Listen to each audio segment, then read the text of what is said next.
Recording. Hi. Good afternoon. Welcome, everyone. This is the first interview in our our Women of Influence speaker series in the Simply Socialite group. I want to welcome today and introduce everybody to Megan Lockhart from Hello Life Academy. She's the owner and creative mind behind the brilliance that happens there. Megan, thank you for joining me. Thank you so much for having me. And I'm going to, start by saying my son is in the room. So I am a mompreneur and he's here and he's looking at me kind of almost like he's about to ask me for milk. So I apologize if I'm like, stop asking me for milk. That's totally fine. Awesome. I'm guessing most of the women in this group, myself included, have littles and kidlets knocking on the door now and then, wanting all sorts of fun things. So mine are actually outside at the moment with their dad. Fingers crossed it stays that way. At least for a few minutes. So for today's purposes, thank you so much for joining me. For anybody who's tuning in, Megan is a huge woman of influence in my life. And the idea behind the Women of Influence speaker series, was to bring together women who are visible in their community, women who are in business, powerhouses in their business or in their lives, and either use or don't use face-to-face in-person events as part of their connection, as part of their business plan, as part of their game plan. So I'm going to, Megan is a huge influence in my life, and so I'm going to just dive in with the first question that I have, which is really, if you're an event person, like if you attend events, how do you decide what events to attend? Okay, so I was preparing for this before a little bit at Costco, but I was thinking about this because I thought when I first started the business, I was at an event almost every night, whether that was like a large scale event or a super small like home party for Avon. I kind of had a philosophy in my mind, and maybe it was just a perspective, but I think it worked, was if people saw me in person, they would then be able to find me online a little bit easier, because the world is all about Facebook stalking and Google searching now. But no one will search for you if you are never in front of them, right? Yeah. So fast forward 3 years later, I commit to only 1 or 2 events every month, and that's both small events or a big one. So I do events still, but I'm way more selective, and I will burn out if I do more than 2. Like, I'm done. So yes, I still do events. And when I first started, that's all I did. I would not have an audience. Well, maybe, but I believe that a large part of how I grew my audience for my studio was by going to home parties and social events in town. And I stuck locally. I never went to Calgary. I was all in Airdrie. So maybe if I would have gone to Calgary, I could have grown my audience even more. But that'd be a driving factor for you too. That takes I can't do that. But I mean, okay, so talk to me a little bit about that. I mean, you said you were going, and you've now transitioned into, maximum 2 events a month. Is there a strategy behind that? Because I know you're getting invited to way more than 2 events a month. So what's your strategy, and how do you pick and choose? What's a good? Yeah. I love strategies. I feel like all day, every day, I'm strategizing in business and life. Now a lot of it is client events. So if a client is putting on an event, I will absolutely go to that, or I'll stagger them. So I definitely say yes to clients. And then if it's a potential client or a potential experience where I can be around people who, energize me, I look at kind of the event, and it's hard because you want to say yes to everything because you know that these people are trying and it looks amazing. But now I kind of go with what would be fun. Like, honestly, if it's outside of the client events, because those are always fun, promise. But I look at it and I'm like, oh, is that something I would do if it wasn't just for business? Yes. Okay, I'm going to go to that. And 9 times out of 10, it funnels into potential clients. It's crazy. I went to an interior decorating event, which I was like, oh, you know what? I'd like to kind of snazzy up my office or my room. And I went to this event, and it was a small group of people, but I got 2 clients from that event. And I didn't go into it thinking, okay, I'm going to get some clients. It was kind of my target market a little bit. It's just kind of subconsciously too. Everything's about business, but you try not to make everything about business as well. Does that make sense? Yeah, well, absolutely. Like gravitates towards like in a certain way. And I mean, again, as you're building as a, whether you're an executive or a small business owner, for yourself, an entrepreneur, you just start to attract and naturally strategize and talk. You have different conversations. Absolutely. You have just different conversations.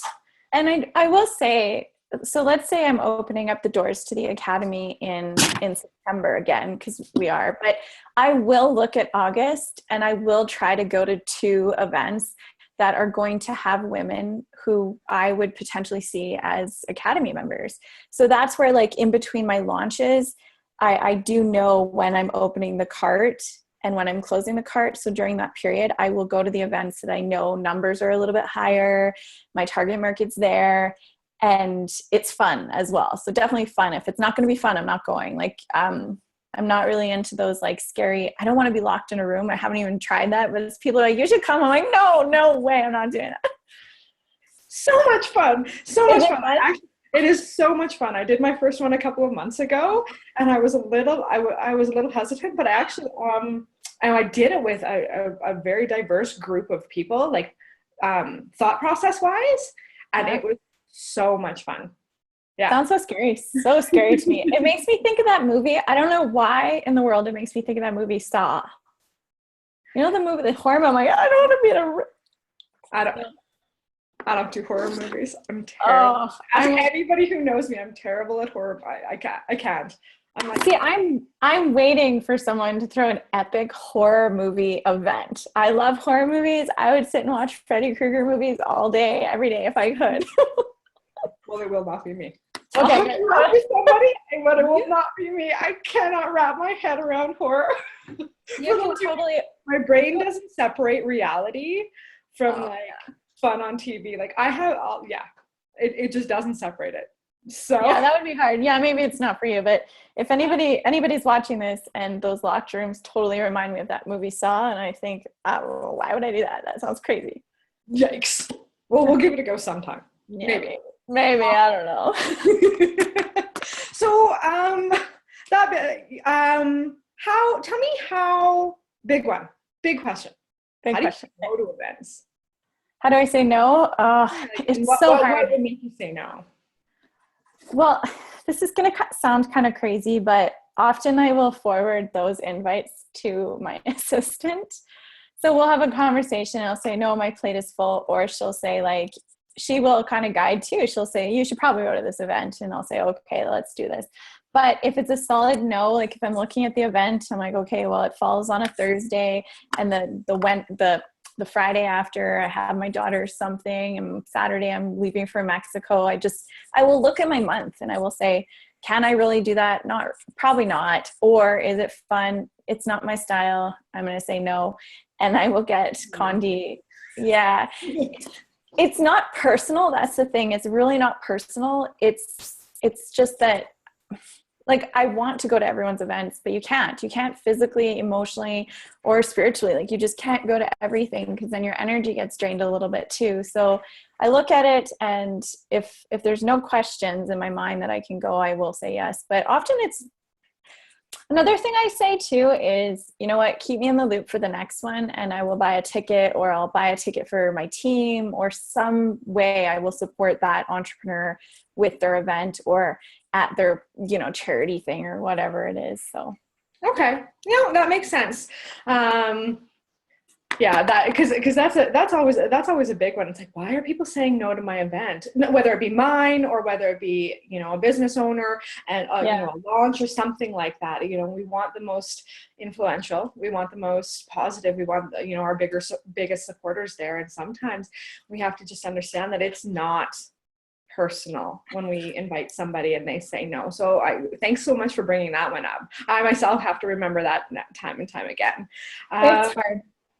Yeah. And I think too, there are so many little things happening now. Like, I love to see something different, you know, and when somebody's like, this is different, this is, I get excited. I know in Airdrie, there's been a few different things happening over the last few years, and those light me up. And I'm like, I want to go also to kind of see the marketing. I want to like, what do they do here? That's pretty cool. Well, hopefully we'll be throwing a few new things and exciting Well, things. Worth it time. Well, I'm super excited about the wine, the Taste of Airdrie. When is that? Like that? The Taste of Airdrie is coming. It will be at the Days Inn and Suites in Airdrie on Thursday, September 21st. Yeah, I'm there.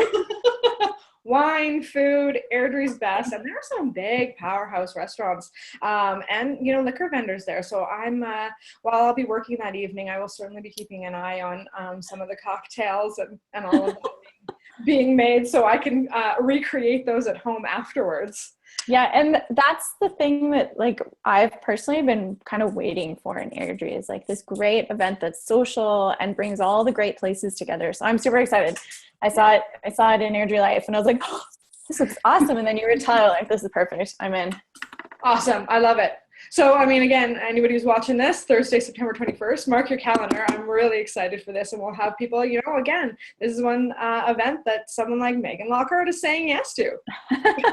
Now you're like making me blush. Like, I might have just committed you to that now. I know. No, I'm totally coming. I think we're going to bring our whole team. So that's awesome. I love it. We might be crazy. We'll get, it's that intimate, fun type of crazy, right? Because it's indoors, right? Not festival fall down type of crazy. We can talk about that later, because if you're doing that. Okay. So, I've taken up a whole lot of your time here, but just tell me, before I let you go, events, face-to-face, getting together with people, because you've built such a community and connection and relationships online, transitioning it offline to that events, why is that beneficial? Like how do you see that, and why would you tell people that that's beneficial to how it's influenced you, how it would work for them? Like, why should they do this? Why should they leave their computer? Oh gosh, that's a great question. As I sit on my computer on a snow, I think that's a really, really, really powerful question. And I think, to be honest with you, I'm always honest and maybe sometimes a little bit blunt. And, I've been hearing that I have a no BS attitude now. I think people are weird now. I think people sit behind their computer and they don't know how to communicate with people. So when they finally step out of that situation where they have to close their computer and talk to someone, you open up the world of possibilities. And you can sit behind your computer all day and send 100 messages to strangers, or you can go to an event, talk to one person and feel the connection, shift your energy, and that one person could influence the rest of your life. And it's very, very hard, no matter how, I have an online business. I've built, my entire career around it. But if I would never have left my computer, I would not have a business. 100%, I wouldn't. So by going to those events, opening up your, kind of learning how to communicate again, learning how to shake a hand, learning how to give a hug, learning how to be a person is kind of massive. And I know that weird word sounds a little harsh, but it's just the truth. It's, you go to events and people don't know how to put their phone down. And I know people say that all the time, but put your phone down. There's people here who would be so excited to talk to you and hear your story, or maybe just cheers your wine glass. And that could be your next client. That could be your next friend. That could be your next assistant. Who knows? So I feel like everyone should map out in their business and life plan at least 2 to 3 events a month. That's awesome. I love the way that, I really love what you said about shifting your energy. Mm-hmm. Again, standing up, moving around, and something about actually, whether it's physical contact, that handshake, that hug, that whatever it is, it shifts your energy and it absolutely creates something. And it is something that I consciously think of when I'm coordinating my events and planning the flow out of those type of things, and how those connections are being made, because they all work towards our emotions and our senses. But thank you so very much. You're welcome. I want to just talk about it forever, because how good does it feel to sit beside someone, physically sit beside someone, and have them in a non-cheesy way, like look at you and say like, wow, that's an amazing story. Or can you tell me more about that? Something inside you and then lights up again. And even though I'm looking at you over this interview, I really can't see like into your eyes. Like, Well, and that's exactly what I was thinking here is, you and I in a room together at the moment would be a totally different interview, and it would probably also be twice as long, because the engagement and the connection and what comes when you feed off of each other personally, absolutely, absolutely. It's a totally different dynamic, and that's, kind of what we work to create. And it's really great to hear you say that. Yeah, I'm excited for all that you have going on. I look forward to being part of it. Maybe my 2 events every month will be yours. Perfect. I love it. I will work towards that. Megan, thank you so very much for taking time out of your day to be my first Woman of Influence speaker series interviewee. Thank you. Thank you. Yeah. Thank you for having me. I'm super grateful for the information that you provided. I hope everybody who's watching got some value from it. I'll be tagging Megan in the video below. Send us your comments. Let us know what Megan gave for you that you either liked or you didn't like. Tell me what you liked, or what questions you would like to hear our women asked. We'll be doing a series over the course of the summer with, again, some women that I find influential myself and people who are recommended to me as people of interest in their community. Thank you so much for watching. Have a great afternoon.